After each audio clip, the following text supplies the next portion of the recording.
Siguro mga 2 months na medyo slow down talaga kami. Ano ba yung mga nangyayari nung nag-slow down kayo?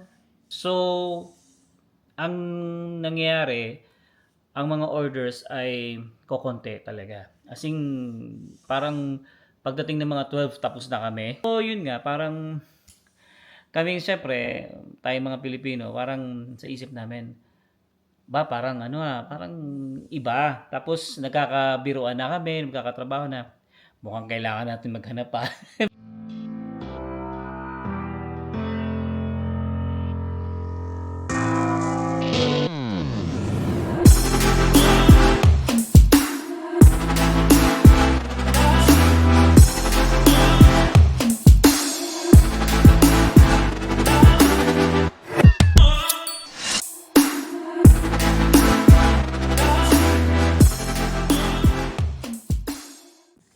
Hey guys, welcome back again sa aming YouTube channel. Ayan, so nandito na naman tayo sa bahay. Kakauwi lang namin ni Emma actually.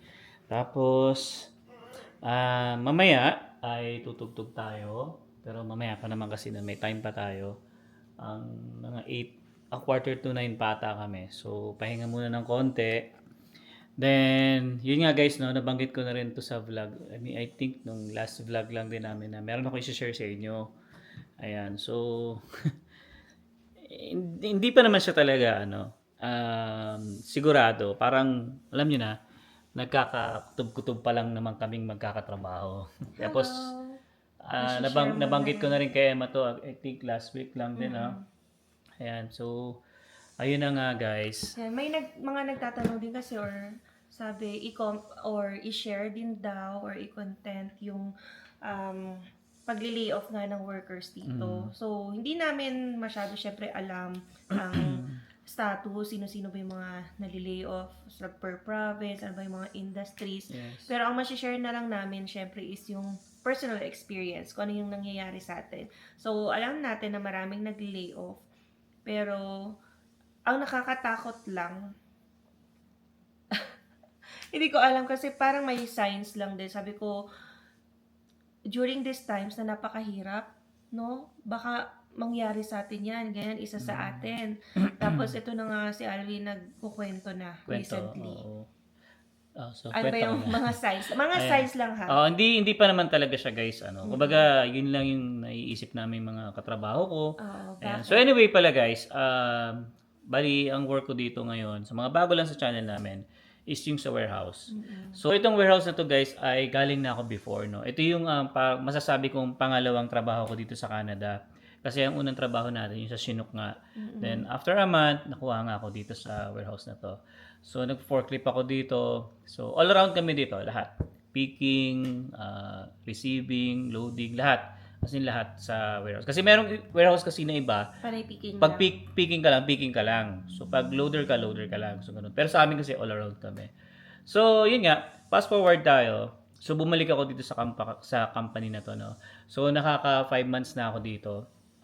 Pero before, 1 year and 8 months ako dito bago ako umalis. So sa kasamaang palad nga ay na-layoff ako nung pangatlong trabaho ko yung sa engineering firm, which is kaya nga bumalik ako dito.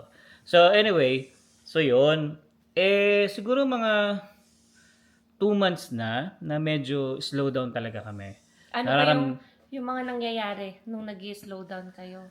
So, yun. Kasi ang pasok ko guys, Wednesday to Saturday. So, pag Wednesday kasi, kompleto kami niyan eh. Kasi parang 3 shift kami dyan. May panggabi, may pang Sunday to Wednesday morning, then Wednesday to Saturday morning din. Pero yung night naman ay Sunday to Wednesday ng gabi. So, yun. Tapos dahil nga sa slowdown, pagdating ng Wednesday, kompleto kami lahat niyan. Yung mga pang morning shift lang So, kompleto kami lahat. So, ang nangyayari, ang mga orders ay kokonti talaga. As in, parang pagdating ng mga 12 tapos na kami. Mga ganun. Hanggang 5:30 ka pa, diba? Oo, kasi hanggang 5:30 pa ako. Kaya ginagawa, pero hindi naman kami talaga yung pinapauwi. Kumbaga, may time lang talaga. May time. Diba, nagsasabi ako sa baby, mukhang maaga ako ngayon. Kunwari, 5:30 uwi si Alvin. So, minsan pinapauwi na sila ng 4:30 or 5. or 5. Hindi Oo. naman half day. Oo. Pero yun na yung signs. Kasi dati, pa isa-isa lang, isang beses, isang buwan, or isang beses in 2 weeks. Pero parang sabi natin lately, parang napapadalas Yeah. Pero dati Mm-mm. kasi hindi talaga sila nagpapauwi nung nasa old building. Kasi itong guys, Mm-mm. itong building namin ngayon is lumipat kasi kami dito sa 72nd Avenue. So ito yung building dati ng Cisco. Kung sa mga nakakaalam dyan, malaking company yung Cisco na yan eh. So lumipat kasi sa Balzac. So kami yung pumalit. So sa sobrang laki ng building, so alam niyo na yun, parang hindi talaga mapuno-puno yung product namin. So, ganun. Din nga, then slow down nga, dahil gawa rin guys ng tariff. Yan, bakit ba naapektuhan yung company nyo ng tariff? Oh, kasi yung company kasi namin guys, based yan sa US. So, alam nyo na, pagdating sa US, alam nyo na yung mga tariff, di ba, gawa nga ni Trump. Yan. So, pero bago kasi ako pumasok dito, tinanong ko talaga yung manager ko kung maapektuhan daw ba ng tariff. Nung time na yun nung pumasok ako, nung May. May. Pero sabi niya naman, mukhang hindi naman, parang ganyan. Kasi, after nung matanggap ako, marami pa ulit na natanggap Sumunod. Oo, marami pang tao natanggap talaga. Hindi lang warehouse worker, tumanggap din sila ng clerk, tumanggap din sila ng shift manager, ganyan. So marami pang dadagdag sa amin talaga. Tapos hindi namin ina-expect na ganito nga, na parang napapansin namin mga 2 months ago na parang bumabagal nga yung production namin. Pero wala pang tinatanggal. Wala pa naman. Pero yun nga, Pero parang syempre, yun yung nakakakaba. Kasi oo, unti-unti nang nagkakaroon ng signs. Yan dumadalas yung pag early out. Pag early out pala sila, Alwin, guys, hindi siya salaried eh. So, oo. kung hindi niya ma-work yung certain hour, since pinauwi nga sila ng maaga, hindi na siya bayad. So, bawas na yung sahod nun. Yes. Diba? Yung pinapauwi naman kami, kunyari, yun nga, gaya na sinabi na yan, 4:30 or 5. So, ganun lang naman. Hindi naman yung talagang half day ng ano mo, papauwiin ka. Hindi naman. Sa amin naman, pag kunyari, natapos kami ng mga 12, after lunch, so may bibigyan kami ng task niyan. Siguro magsa-cycle count kami, ganyan. So, mag-check kami ng mga walang mga laman na slot, mga ganyan. So, malaki yung building eh. So, may trabaho pa rin kahit pa paano. Or, kapag talaga naubos na yon, Maglinis ka. maglilinis kami. As in, yung linis lang naman na ayusin mo yung mga paleta, ganyan. Kasi may mga slot talaga na naiiwan na walang, yung empty na, may paleta lang. So, ano mo lang naman yun, i-combine mo lang naman lahat yun. Madali lang naman. Kasi nasa machine ka lang naman. So, yun nga, parang kami syempre, tayong mga Pilipino, parang sa isip namin, parang parang iba. Tapos nagkakabiruan na kami, nagkakatrabaho na, mukhang kailangan natin maghanap pa. Mga ganun. Alam niyo na, mga Pero kasi biruan dapat lang. din ready, no? Kasi Oo. hindi kayo exempted, hindi hindi lang kayo ang anak ng Diyos Oo para naman. ma-shield sa nangyayaring like whatever recession kung tatawagin or yung effect ng tariff. So, ang daming nawawalan ng trabaho. Ang question, pwede rin kayo, di ba, matagalan or ano yung pipigil, di ba, sa company nyo na mag-lay off din. Kasi yun nga, yung mga 2 months ago nga, yun nga, dahil nga parang lumiliit yung volume nung ano namin. So, syempre, parang kinakabahan kami. Kasi nga, sa sobrang dami namin, parang, although, isa lang naman din kasi yung may-ari namin. Kasi, ang company namin nga, sabi ko nga, galing US based yan. Maraming dot foods kasi talaga, guys. Even sa Amerika, marami silang mga warehouse. Tapos, dito sa Canada kasi dalawa. Toronto at saka dito sa Calgary nga. So kami yung mga nagdi-distribute ng mga kung ano man yung mga, let's say sa Walmart, yan, mga ganyan, Sobeys, yan. So kami yung mga nagdi-distribute ng mga food, mga ganyan. So wala pa naman. Kumbaga parang hindi pa naman kami sinasabihan ng mga ganun. Pero syempre, yun nga, nung binabanggit ko kay Emma, nakikita nyo na nag-slow down talaga yung company. nakakatakot. Especially December, January, slow yan guys slow down talaga yan kasi winter. So, alam niyo na, syempre pag winter, medyo mahirap ang daan. So, hindi ganun ka, talaga yung order. So, yun yung iniisip din namin. So, yun nga guys. At ito pa ang masama guys. Ito pa. Kasi 'di ba dati nagre-request ako ng panggabi, which is nung siguro mga 3 months ago kinausap ako ng manager ko kung willing pa ako magpalipat sa gabi nga. Nung time na hindi pa nag-i-slow down. So sabi ko, sabi ko available naman ako kung kailan yung kung kailan pwedeng lumipat, ganyan. So, dahil nga sa ganito na nga nangyayari, nag-slow down, ito ang mabigat, guys. Yung mga panggabi, binaba ngayon sa pangumaga. Nag-umpisa na ba? Wala pa. O yan, ibababa. Wala pa. So, mas mawawalan ka na ng chance. Kasi request talaga sana Yeah. ni Alwin Panggabi. magpanggabi. Kasi kung magki-kindergarten si Zion next year, Okay, mahirapan maghatid. kami maghatid Oo. sundo. So, hopefully, kung magpanggabi sana si Alwin, at least mahatid niya sa hapon or like, depende sa schedule. Tapos masusundo niya rin si Zion Yeah. bago siya pumasok. So, yun nga, guys. Pero ngayon, mukhang malabo na. Oh, yes. So, yun yung mangyayari. Pero, hindi pa naman sinasabi na sa amin kung kailan mag-start yung mga, or bababa yung mga panggabi. And, parang feeling nga namin na parang isa yun sa mga, parang Cost cutting na nila or... pwede. Kasi Oo. maapektuhan yung mga panggabi kasi kung nagpanggabi nga sila for example for the sake of kids, 'di ba? Yan pa. Yan pa Mahirapan rin. sila ngayon magpang-umaga. Kaya So nga eh. baka hindi fit sa schedule nila ngayon. Yun din yung yun. problema din talaga. Pero syempre, wala magagawa.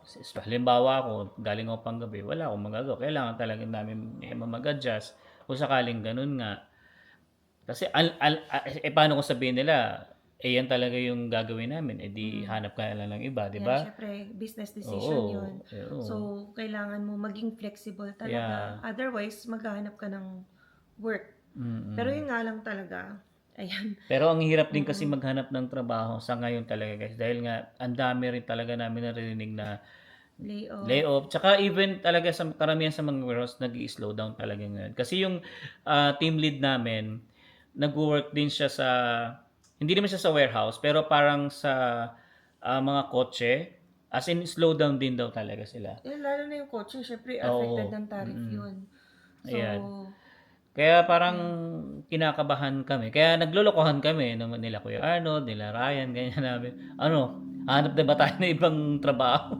Hindi, ano lang sa amin na yun. nga kami ng resume ni Alvin eh. Oo. Kasi Iniisip nga rin namin kung i-share namin to kasi alam nyo naman, hindi Yes. pa naman Wala pa sure. naman. Oo. Pero, syempre, nahihirapan din kami kasi minsan may evil eye. So, hindi pa nga nangyayari, pero pwede ring magkaroon ng mga tao na hihiling sa'yo ng masama. Pero, nananalig na lang din kami na mas maraming tao na magpipray at magwi-wish sa inyo na wag sanang ma-layoff, sana tuloy-tuloy yung work, hindi magka-problema. So, yun, kontrahin na lang natin yung Yes. mga nagwi-wish ng Oo. hindi maganda. For sure meron dyan. Kasi naalala ko nung na-layoff ako dati dito sa engineering firm. May nabasa ako doon, parang karma ko daw. Sabi ko, paano bang ginawa ko? Parang, di ba? Pero Kagustuhan ganun ko ba yun? Yun na nga. Kasi nga, ganito yung sa social media. Pero yun nga, as a reminder, no, kasi very timely, ayun, no, nanonood kami ng vlog Oo, ni ito Emma yung anak ni, Nachensa. So anyway, yan, saglit lang yun ha. Kasi sensitive topic yun eh. So she passed away kasi minsan may cyberbullying din talaga. Yung mga tao hindi careful sa comments. Sobrang nagsasabi ng mga hateful words, nang judge ng tao, lalo na sa social media. Pero hindi nila alam na nakaka-hurt na talaga sila. Not just yung damdami, pero yung parang soul na talaga, nag-i-scar na siya ng soul. Yeah. So, para sa mga kababayan natin, ayan, kasi syempre, we are speaking in Tagalog language, yeah. then karamihan ng viewers namin Tagalog. So, please be kind na lang din. Alam namin na nagvo-vlog kami. Syempre, we are prone to being like scrutinized by people, pero it pays to be kind. Yan, kahit kung hindi naman makapagsabi ng maganda, then just don't say na lang, no? Kasi nakakatakot din talaga yung like evil eyes and then yung mga wishful thinking and then hurtful words. So, Yeah. So, yeah. Anyway, pero syempre, thankful pa rin tayo sa mga patuloy na sumusubaybay at na naniniwala sa atin, di ba? yeah, so, yan, prayers lang din Yes, katapat. pray Pero lang. syempre, ano din, hope din kay God kasi hindi naman natin alam kung ano mangyayari talaga with this kind of economy. ang dami rin ng mga taong mag-share dito, yung mga matatagal na sa Canada. Marami doon hindi nakapag-stay sa isang work kasi Yeah. maya't maya layoff, ganyan. So, very fluid yung mga tao kung saan na lang dalhin. Yan, parang every year, parang Ah, bagong employer, yeah, 'di ako ba? naman, hindi naman ako namimili ng trabaho. Kung ano man yung dumating, syempre gagrab natin yun. Kung Mm. sa tingin natin okay naman yun, gagrab pa rin natin. Kaya gaya rin guys yung sinabi ko before sa mga vlog ko na parang Mm. dati gusto ko mag-aral, 'di ba? Sabi ko sa baby na Mm. parang gusto ko mag-upgrade syempre. Hindi naman parang nakikita ko yung Mm. sarili ko na hanggang dito lang naman ako. Parang 'di ba in time kasi iniisip din namin, sabi ko nga kay Emma kung mag-aaral ako, kailangan ko minto ng trabaho. So hindi hindi natin kakayanin dahil nga syempre may mortgage din naman kami guys, may marami mga binabayaran din naman kami mga bills dito. So Unless yeah, short courses lang na hindi oo. magkukuha ng time mo. Kasi Mm, pag ni-require ka na like school talaga, yun ang hindi kaya kasi hindi. mababawasan talaga yung work mo, hindi pwede. Yes. Mm. So anyway guys, yun nga, wala pa rin naman, hindi pa Yeah. naman kami sinasabihan Hopefully, talaga ano lang yan, bump na ano, along oo. the road, Yes. maisaayos ng company yung dapat maisaayos. Kasi syempre, kapag meron silang financial problems, Mm. yung parang baka malugi na or whatever, hindi naman yan isi-share sa mga workers eh. Manggugulat na lang yan. Pero Oo. syempre, you will see the signs. Ayan, Sabi ko nga kay before. Kuya Arnold tsaka kila Ryan eh. Kasi si Kuya Arnold yan guys, halos kabatch ko yan noon pa. Parang 1 month lang yung pagitan namin yan noon eh. So, syempre dahil nga pumasok ulit ako, so parang nasa ilalim ulit ako. Tapos sabi ko kay Kuya Arnold, naku Kuya Arnold, kung magtatanggalan, parang ako yung nasa ilalim pa. Isa ata ako sa mga tatanggal Oo, muna. yan ang problema. Oo. Kasi una ka sa listahan. Yes, pero sabi naman ni Kuya Arnold, hindi, sabi niya, hindi naman tayo, wala naman tayong union dito eh, sabi niya, magbe-base pa rin yan sa performance, sabi niya. Hindi mo alam. Pero syempre, hindi natin alam, di ba? Baka lang, baka ganun. No, So, hindi depende sigurado. pa rin sa company talaga yan, kung ano yung decision na gagawin nila. Mm. Yan. So, anyway, basta yun nga, pray lang din talaga, kaya sabi ko rin naman kay Emma, maging handa kami kung ano man yung mangyari. Mm. Kasi nga, dahil nga sa ganito, may binabayaran din kami. Yeah, if ever naman siguro, let's say dumating man sa point na ganun, siguro naman marami namang trabaho diyan, 'di ba? Na We'll see. yeah, tingnan natin, 'di ba? Sabi ko nga hindi naman ako namimili ng work kung ano man yung meron diyan, syempre gagrab natin. Mm. Yeah. Kung ano yung will ni Lord. Hindi ko rin maiisip pa. Pag dumami ng dumami yung signs, baka Mm. diyan na tayo umikot ang puwet at maghanap na, Yeah. apply na left and right. Pero ngayon kasi, hindi pa naman. Hopefully, Wala pa naman. hanggang paglipat lang siguro ng night shift to day shift. Yeah. Yun Sana, lang. sana. Kasi syempre, malaking kabawasan din kasi sa kanila yon dahil nga syempre yung night differential nun at saka yung kuryente na ginagamit nila sa gabi. Oo. So, maliles yun. Ayan. So, yeah, sana, ganun nga lang muna yung solusyon nila ngayon hanggang sa makarecover ulit. Kasi dati talaga guys, napakalakas ng namin, company namin. Kasing nag-overtime pa kami. Pero ngayon talagang, pag wala nang dumating Matumal ako, na, hindi ka nag-overtime, undertime ka. wala, oo, Oo. wala ngayon talaga. Yung, So, yun guys, no, syempre hindi namin alam yung mga layoffan na nangyayari around Canada. If you can comment guys kung anong area nyo, tas kung ano yung nalalaman yung pagli-layoff sa mga companies, no, you can comment down below para at least pag nabasa natin, no, mga viewers and subscribers natin, malaman din at maging aware sa buong nangyayari dito sa Canada.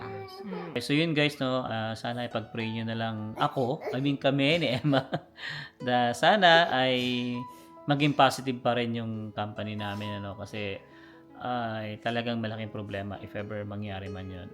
Alright, so yun guys, hanggang dito na lang siguro yung vlog ko. We'll see you on the next one. Peace!